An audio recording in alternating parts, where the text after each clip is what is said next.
This Friday, San Francisco will no longer require proof of vaccination or a negative COVID test for most indoor settings. This will apply to places like restaurants, bars, and gyms.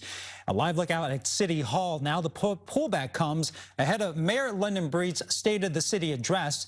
As KPIX 5's Wilson Walker reports today, the mayor acknowledged big problems and bad headlines facing San Francisco.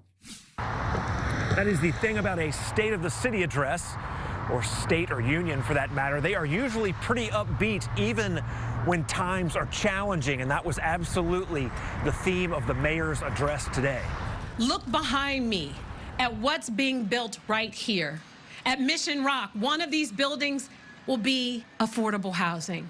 Standing in what could be called San Francisco's newest neighborhood, Mayor London Breed described a city moving out of the pandemic but still in the grips of familiar problems. A city with a $13 billion budget that struggles to keep the streets clean. Basics like a government that delivers on the essential services. Basics like accountability and competence. I mean, even in the details of the speech where I might disagree with her on some of the policies, I did not disagree with the tone. And the tone was, we're innovative, but we also have to do the basics correctly, that we can only innovate when we have a functional city run competently and that works for everyone.